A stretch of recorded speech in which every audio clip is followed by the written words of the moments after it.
Good evening, everyone. The meeting will come to order. This is October 13th, and it's a meeting of the Lakeville Conservation Commission. My name is Bob Bouchard. I'm chairman of the Lakeville Conservation Commission. Permit me to confirm that all members and persons anticipated on the agenda are present and can hear me. So members, when I call your name, please respond in the affirmative. Joseph. Present. Nancy. Present. Mark. Present. John. Present. And Josh. Okay. No Josh. Anticipated speakers on the agenda, please respond in the affirmative. I think the only one we have listed is a representative from Zenith, and that would be Niles. Present. Okay, good.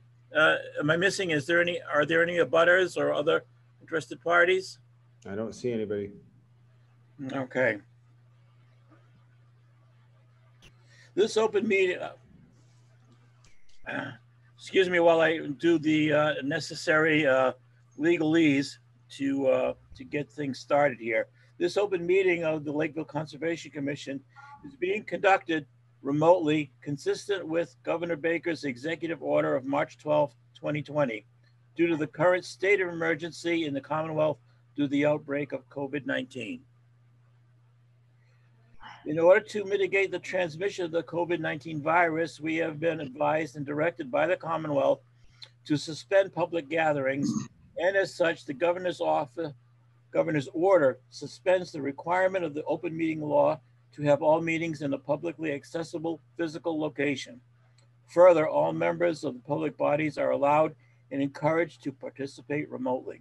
The order, which you can find posted with agenda materials for this meeting, allows public bodies to meet entirely remotely so long as reasonable public access is afforded so that the public can follow along with the deliberations of the meeting. Ensuring public access does not ensure public participation unless such participation is required by law. Please note that this meeting is being recorded and that some attendees are participating by video conference. Accordingly, please be aware that other folks may be able to see you, and take care that not to screen share your computer. Anything that you broadcast may be captured by the recording. All supporting materials that have been provided members of the body are available on the town's website unless otherwise noted. Public is encouraged to follow along using the posted agenda unless I note otherwise. We are now turning to the first item on the agenda. Please, before we do so, permit me to cover some ground rules for effective and clear conduct of our business and to ensure accurate meeting minutes. I will introduce each speaker on the agenda. After they conclude their remarks, the chair will go down the line of members, inviting each by name to provide any comment, questions, or motions. Please hold until your name is called. Further, please remember that to mute your phone or computer when you are not speaking. Please remember to speak clearly and in a way that helps generate accurate minutes. For any response, please wait until the chair yields the floor to you and state your name before speaking. If members wish to engage in discussion with other members, please do so through the chair, taking care to identify yourself. All right, good enough. So first item on the agenda, actually the only main item, is 3 Malbone Street, which is a notice of intent. And we have a representative from Zenith, and I think it's Niles. Good evening, Mr. Chairman. For the record, Niles Zager from Zenith Consulting Engineers. How you doing? Good.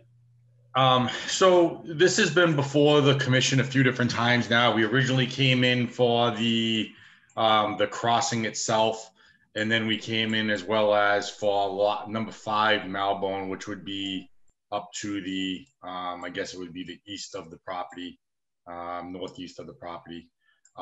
This is a common driveway, common crossing that we're accessing this new 3 Malbone Street lot. We're proposing a single family house with associated septic system and well. The home, the house itself is completely outside the buffer zone, except for one small little section of the garage. The septic system is almost completely outside of it as well. The only work really within the buffer zone that hasn't already been permitted is the landscaping, grading, and tree clearing. That's really about it. The well is outside of it. Like I said, probably 80 to 90% of the houses, and probably 90% of the septic system is outside of it. Mark, is that a question? Yeah, I was wondering, Mr. Chair, could I ask Niles, do you have a plan that you could share your screen with to show the board? I absolutely do. If I have All right, Mr. Chair. Yes, go ahead. It's a good idea. Can everyone see that? Yep. Beautiful. Sorry about that. I probably should have asked before. So this is the, I'll kind of somewhat generalize, but start over. This is the common driveway that was already previously permitted, and number 5 Malbone was up in this area here with the replication area that we had originally permitted. So this is the new home known as 3 Malbone. The proposed house here.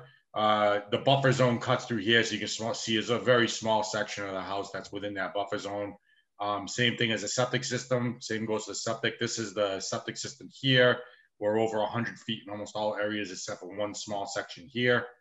So the majority of the work is realistically just the tree clearing and the grading and the driveway to access the home here. The well is located in the rear of the property, which you can see is out completely outside the buffer zone. There is no replication proposed on this piece. Everything that was permitted was proposed on number 5. What else do we've got? I think that's real. Honestly, it's pretty simple. We did do perk tests out here, and this, I believe, has been submitted and approved by the Board of Health.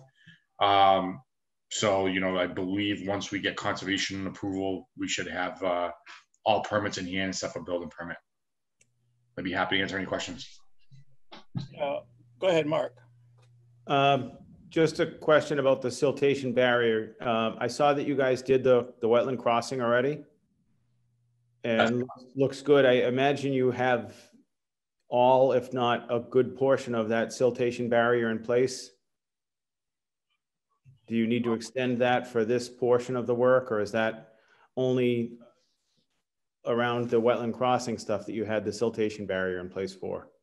Only around the siltation, only around the crossing. They're going to have to do, they did not do any of the any of the clearing on the property itself because that wasn't permitted at this point. Yep. So they were, they'll obviously have to extend. If you look here, this is can everybody see my cursor? Yeah. Yep. So this is the limit of work here.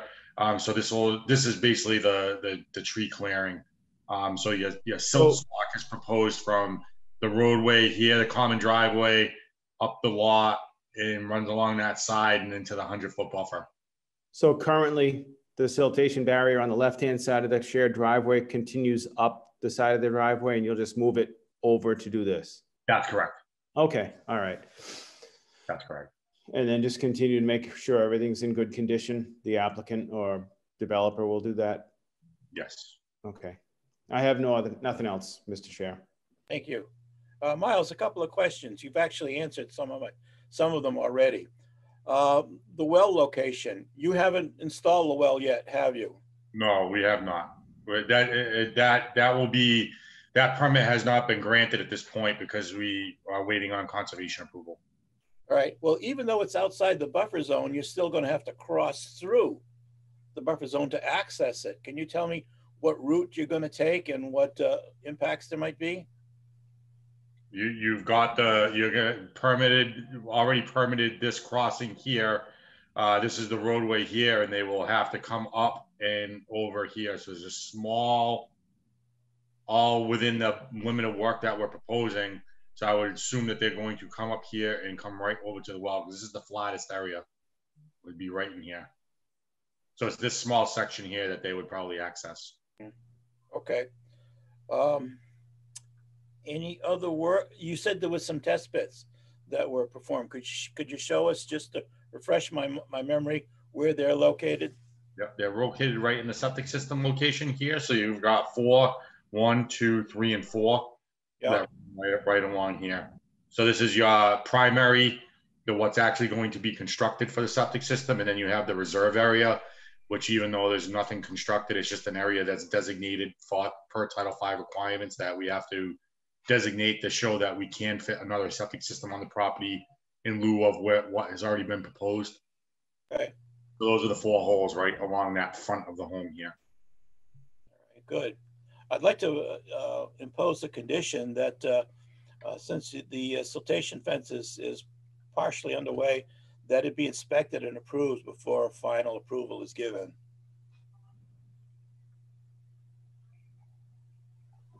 Yep. Mr. Chairman, Yes, Nancy? add it as a condition. I mean, because if we're going to do final approval, we'll do that when we close the hearing. So you just want to add as a condition that before work begins? Yes. Okay. Chairman, Joseph? did I see on this lot somewhere, I thought I did, a dewatering pit somewhere? Yes, up in, oh, go ahead, Niles, go ahead. Where is I it? can see it here. There it is. Okay. All right. You had moved it. I knew there was one there somewhere. Just wanted to check that there was because of the location of the well. Yeah. Yes, that's correct. Yeah, as everyone's aware, it's a very sandy, high water table, so it's most likely going to be necessary. Mr. Chair, my turn. Go ahead. Niles, through you, Mr. Chair. Niles, what's the material for the driveway? Somehow when we were looking at this before, I wasn't imagining the driveway was going to have that 5-foot drop straight down onto the road, or down to the drive. What's going to be the material of the drive? It's going to be a paved driveway. And if we didn't see this before, how did you take into account in the calculations of the drainage? So there's no drainage really required for, there's no drainage required for a single family lot. All we're doing is basically, we're basically just making sure that we're not going to be flooding anybody out as far as neighbors or sending any more water onto neighboring properties. So that's basically the case here as well. Or going across the road into the wetland untreated. I mean, how about the berms? Is it going to go down the driveway? I mean, down their driveway and then down the big driveway? So if you look, if you look at the grades, I'm we're trying. 105 up at the road here. Yeah. And then drop down to 104.7, 104.9, 104.7. So we basically got a lot of little dips and valleys there to keep the water on site and keep it going, to the wetland like it is now. So I can't tell about that berm. So is that a good sized berm on that side of the road? On the wetland side of the road? It's only about a half a foot tall or so. All right. I'm just saying, in a heavy rainstorm, we all know how that goes, that it flies down the driveway and flies across into that wetland area untreated. That's just my only concern.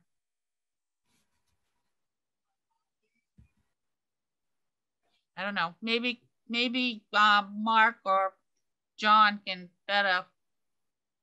Joseph has a question. Through you, Mr. Chairman, to Niles. I'm going to assume, although you have no control over this, in general, you build a house in an area like this, are the downspouts all put into dry wells of some sort? Although you dig a dry well in this area, you find water 12 inches down, right? Yeah. Well, that's the problem. Is in this situation, a downspout's not going to be effective because it's going to be in the water table. So realistically, it's not something that we propose at this time, but it's something we can look at if need be. Yeah, I walked this property some years back with a couple of the Malik tribe there. And just a foot of elevation makes all the difference. You got grasses on your left and sedges on your right.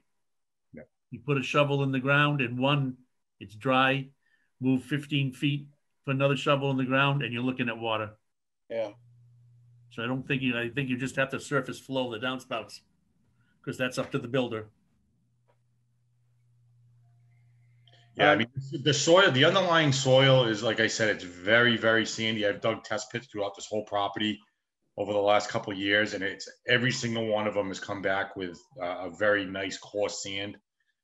So I'm not overly concerned with a lot of runoff anywhere on land. I mean, it's all going straight in. What are you getting for numbers? Less than 2 minutes, pretty much. How much? Less than 2 minutes an inch. But perk rate? Yeah. It's all sands and gravel.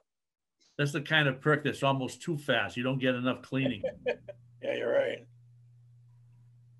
That's the stuff down on the air base that you worked on, huh, Bob? Yeah. Too fast. That's pretty typical of the area too. Yep. Someone Mr. else. Chairman? Nancy, yes. Well, Joe just went off on another thing before anybody answered my concern about the water coming down the driveway onto the road into the wetland on the other side. If it's untreated, it could impair the ability of the proposed replication to succeed. I'm sorry, if it's untreated? Well, it's just running down that driveway. So say they put salt melt or whatever on their driveway so that it, you know. Isn't the elevation at the end of the driveway higher than the elevation in? Doesn't look like it. No, the driveway is higher at the garage than it is at the 109 to 104 it goes.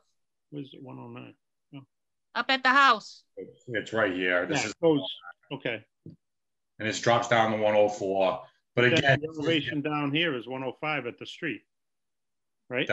This is so this is going. I think Nancy, and I understand Nancy's concern. It's this is very flat in here. Yeah. We've done basically because it's a wetland. Obviously, it's fairly flat. There's not a lot of elevation change. So all we've done is done a few different in our design. And we've done a couple high spots and a couple low spots in order to ensure that the water doesn't go blasting into. Are they going to crown the road? No, it's actually elevated, meaning it's pitched from one side to the other. That's good for icing, and it's good for just overall shedding of the water to one side instead of having water pond on both sides. Well, because they have 4 foot wide gravel shoulders, so that's correct, and that's the other thing too is you've got a 14-foot wide paved drive, if you will. It's no more different than like your single family house lot, but then you've also got 3-foot gravel shoulders on either side that are going to definitely help. And if you have that road pitched to one side, most of that water is going to get off the driveway before it hits the road. That's absolutely correct. So I think to answer your question, Nancy, at least a little bit, is that stone, I almost call it like a stone filter strip. Yeah.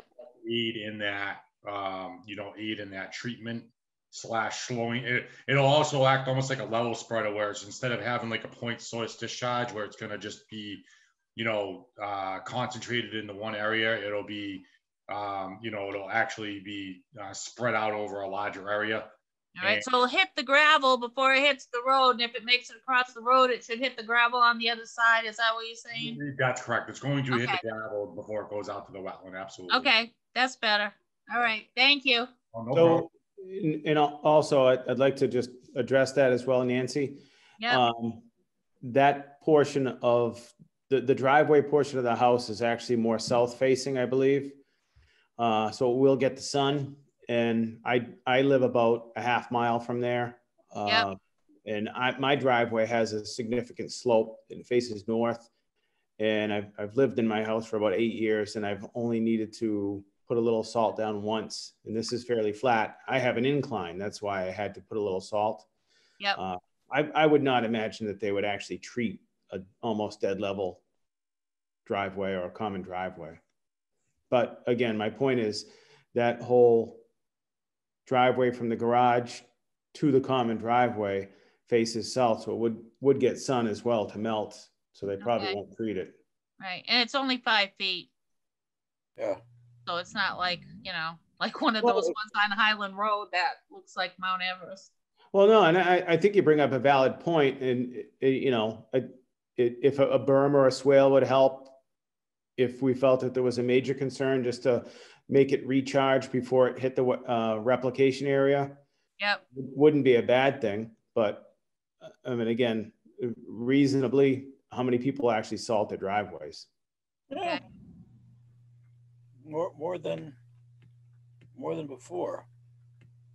Yeah, well, yeah, everybody gets a bag of that stuff and hits their walkways and the walking areas for sure.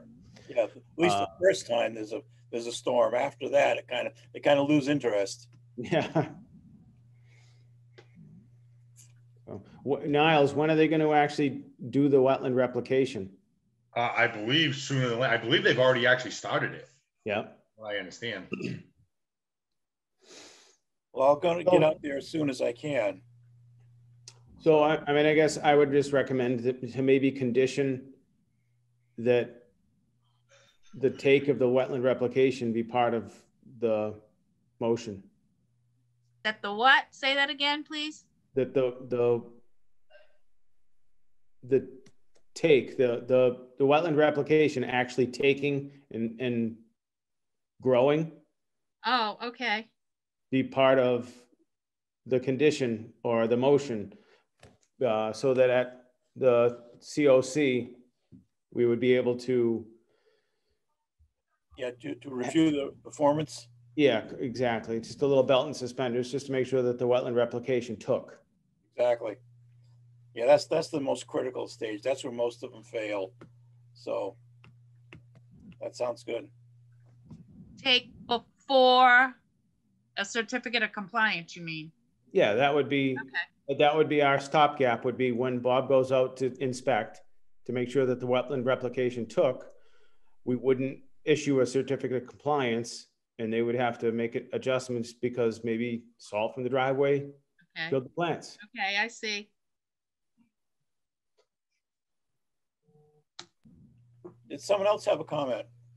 Joe, I think you had your hand up before. Someone else answered the question. Oh, good.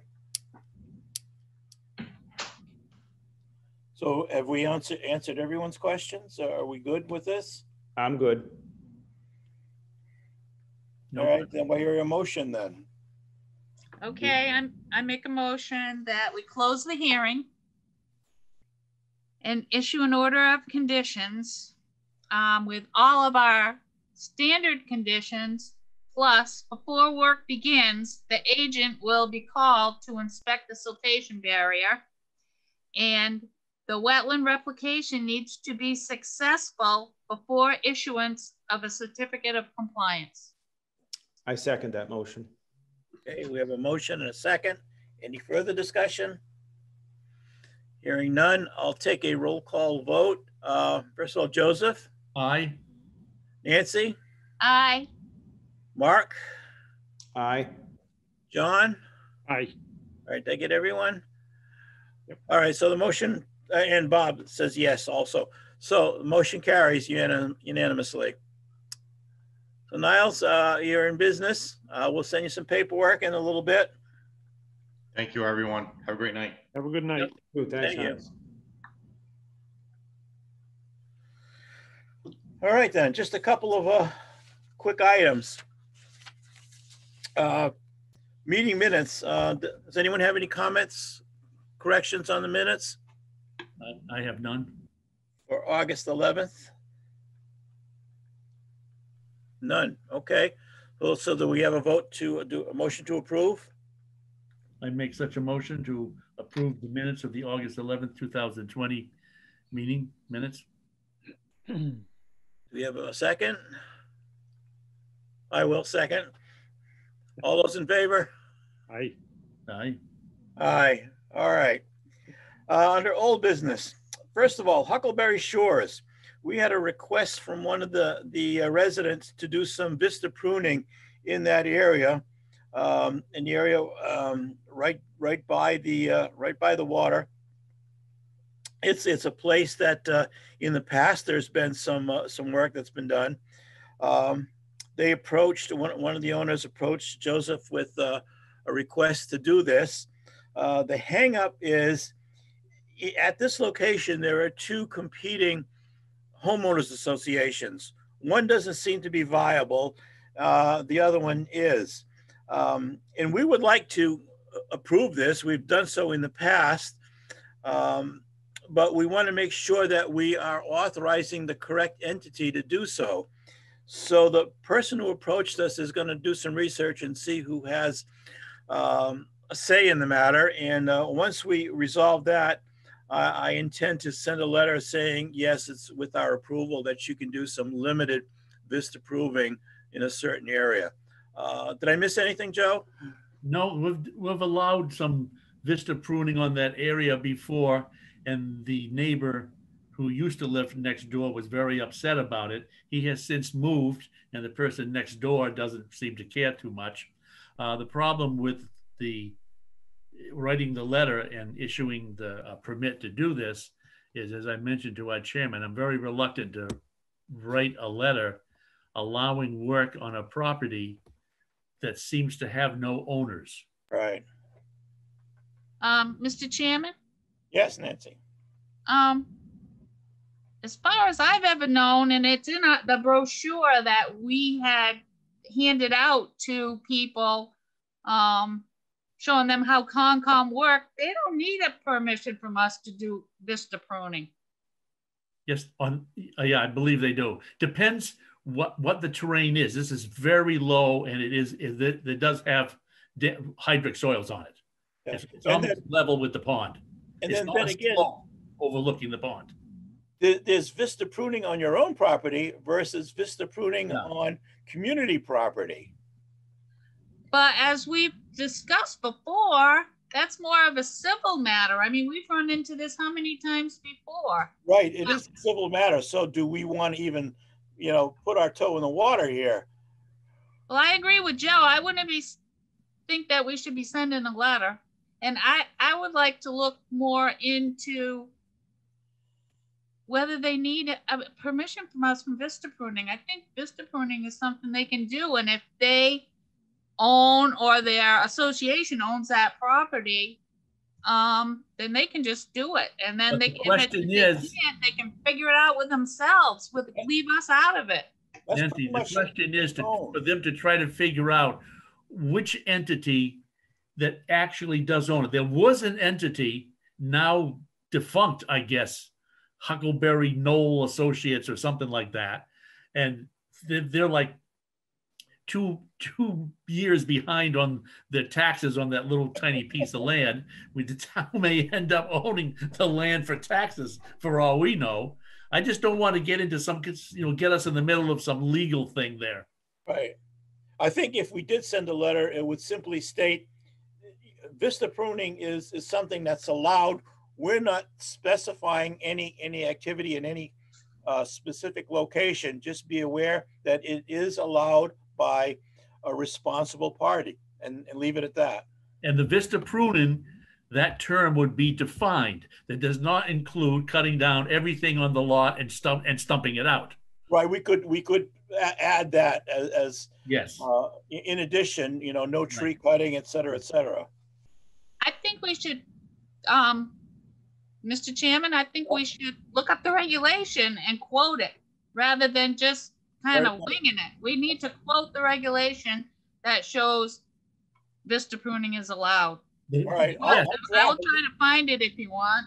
If we go ahead with this, once we hear back from these people, I can draft a letter, or you can, and cite the regulations, review, send it around for review from everybody, and if we're in agreement, we'll submit it. Mr. Chairman, Joe. Nancy, we know what the regulation says.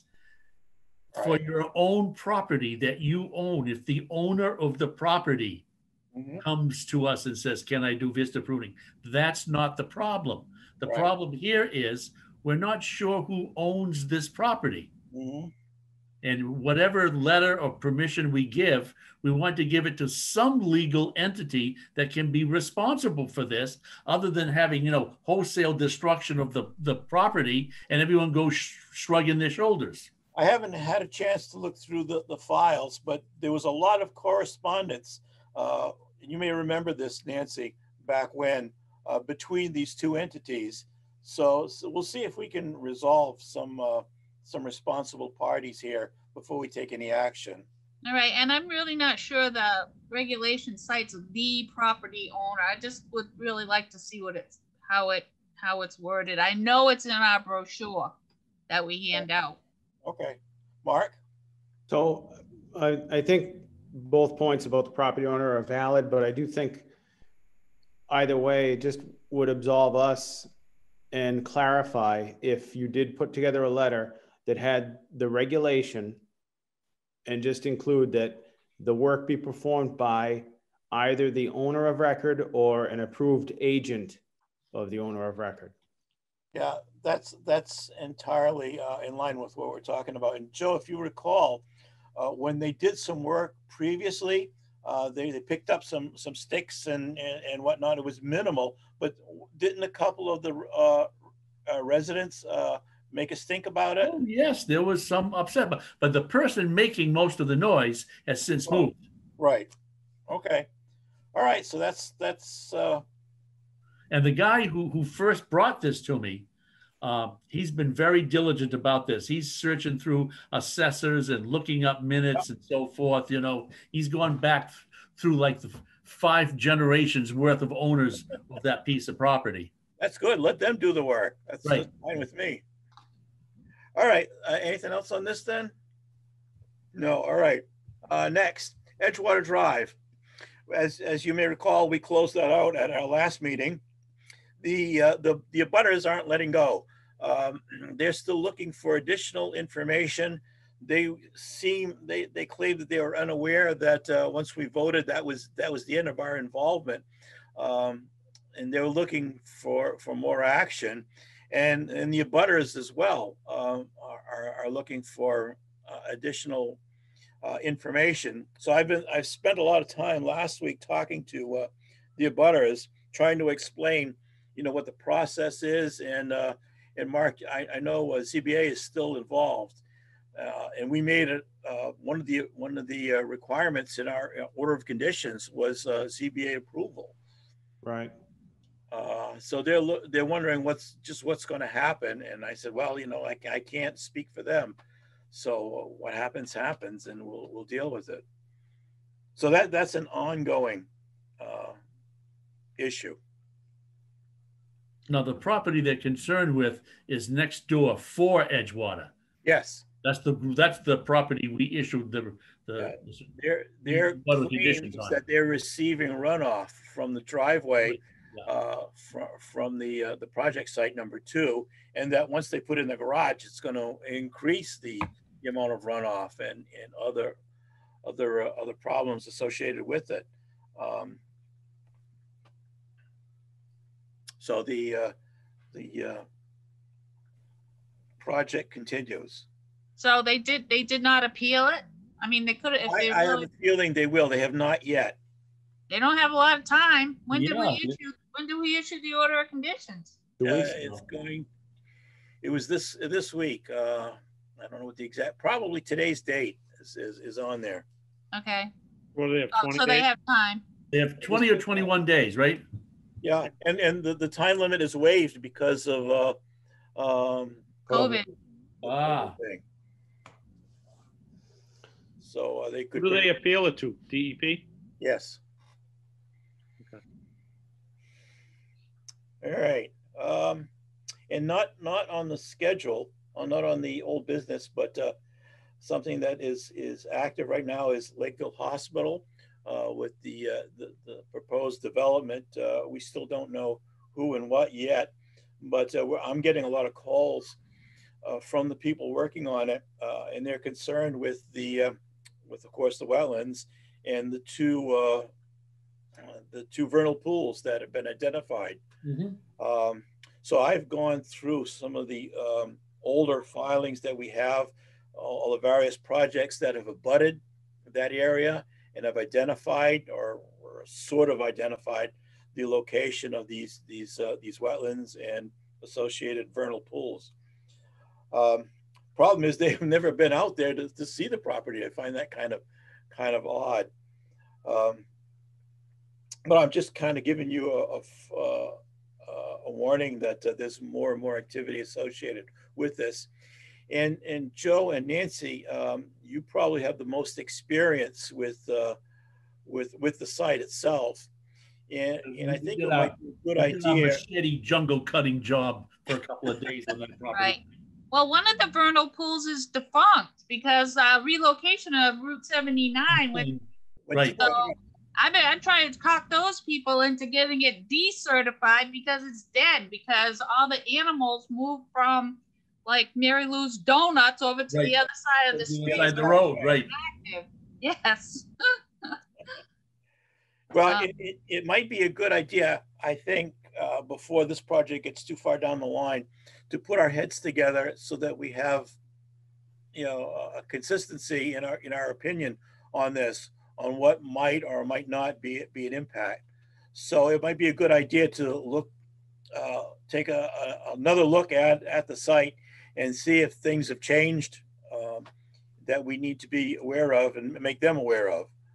Well, we need permission, right? Because we don't have an open case. We need permission, but judging from what the conversations I've had with them so far, I don't think that's going to be an issue. Mark, did you have some input? Yeah, so at the 43D committee hearings that we've had and the planning board, my involvement with this project so far has been that the town has secured environmental partners to do all of the peer review work. So if the Conservation Commission wants something peer reviewed, which this sounds like it's an opportunity to be ready. And so if we want anything wetlands related run through that peer review engineer, that's what we should be talking about, is more than stormwater. If there's any other environmental impacts, that's what we want environmental partners to look at and just be ready to, I'm not going to be able to articulate as well as maybe you or Joe or Nancy, the things that they could look at, but that's going to be the greatest information and stuff that could come out of their involvement that the town's already signed a contract with for them to do all that work for us. Great. So the question is defining the work. Yes. Say that again, John, please. The question is, we would have to define the work we would ask them to do. Yes. I think with the size of the project, the amount of wetlands, it's more than stormwater. Like I say, it should be environmental impacts and other things. And I'd defer to you guys to help to create that list. Okay. Joe? Until we actually get something in front of us saying, hey, here's what we'd like to do, anything we do over there is just a nature walk. Yeah. Well, they did send us a plan.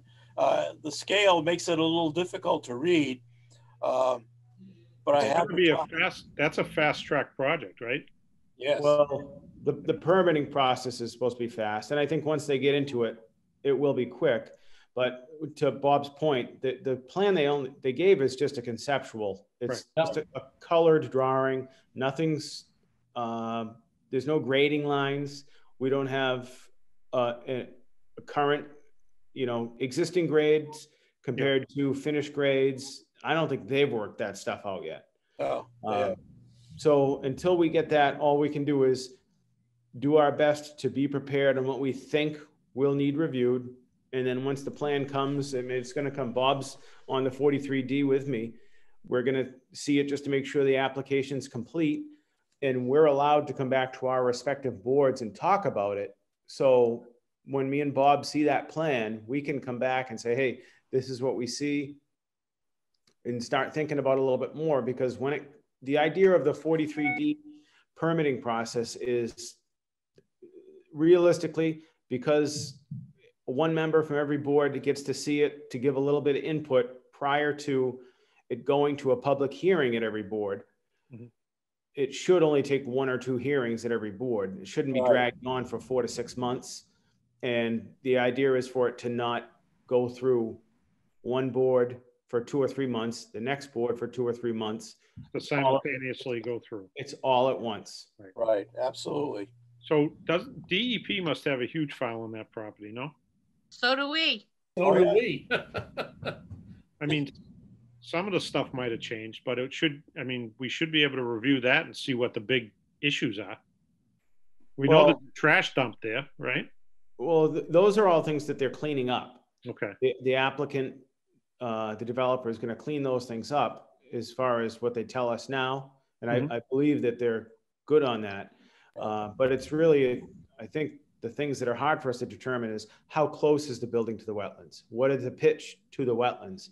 And again, that site goes way uphill toward the back and then it goes back down to the wetlands. None of us really knows where the front of the building is going to start and what they might have to cut out of there to level it, because it's basically a flat building. It's not going uphill. So until we see that grading plan and the proximity to the wetlands, it's really tough for us to. Are the wetlands already defined? Yeah. Yes, long time ago. Okay. Yeah. And the we'll dump have- sites, And Mr. that's Chairman, been the dump updated? site's been Nancy, reviewed. go ahead. I'm sorry. The dump site's been reviewed already by DEP, probably more than once. Oh, yeah, there's several, A lot of paperwork on that. Yeah. and they all be coming up with the same conclusions. And it's a good thing. They're just not to try to just leave it there, but to excavate it all and be done with it. Otherwise, there's always going to be that lingering, well, did we do enough? And, what could be the consequences? Right. Having dealt with that in my previous occupation, you don't want to go down that path. So anyway, in a couple of weeks, I'm going to be good to walk again. So maybe we might put together a little Picnic lunch and take a walk? There you go. So you'll be in charge of refreshments, John. And, I only need drink. review the site a little bit, if that's okay. Yeah. All right. So one more thing. You're going to be getting a notice from Lori pretty soon. We need some signatures on our last meeting and tonight's and a few other things. So just be aware that's coming, and we'll ask you to come in and sign, and we should be up to date by then. Great. I have Anything else? one other question, Mr. Chair. Yes. We still have a vacancy. Has anything been posted or any interest? Yeah, I asked Tracy to put an ad. I haven't heard back from her, so I don't think we've heard had any responses. But Where's Josh? Did we hear from him? no, he must be traveling again. Yeah, well, he checked in the last time from New Jersey, if you remember. He called in from a hotel room or he Yeah. Zoomed in. Yep. I Well, think we'll he try to did. get a hold of him then. I thought he did say he was going to be a little bit less available on this one. Yes, he did. So, Well, if anyone knows any potential candidates, we'd certainly welcome it. Well, we seem to be doing okay under the circumstances. yeah, I mean, we have good attendance right now. It's not like we're hurting for it, but it's always good to have one other person. But yeah, we want to stay within our guidelines. yeah, it's either that or we'd have to reduce to a 5-member board. We'd have to kick somebody off, which we can't. Yeah, that changes all the dynamics. I'd Right. hate to lose anyone at this point in time. Yeah, I don't want to either. So I agree. So, all right. Do I hear a motion to I got one more topic, Mr. Chairman. say again, please? I have one more topic. Oh, I'm sorry. Go ahead. 26 Mill Street. 26. Yes. You went there. I know Mark went there. Yep. What's up? And we need to go back. Aren't we waiting for them to? Yeah, you sent a letter, right? Yeah. Get a response? Nope. Okay. So until then, Maybe put it on the agenda and remind us for the next meeting. We'll do another drive-by and Okay. maybe they'll have a response by then. all right, we'll do that. Very good. So I make a motion to adjourn. Second. Second, all those in favor? Aye. We're adjourned. Thank you, Good everyone. night, everybody.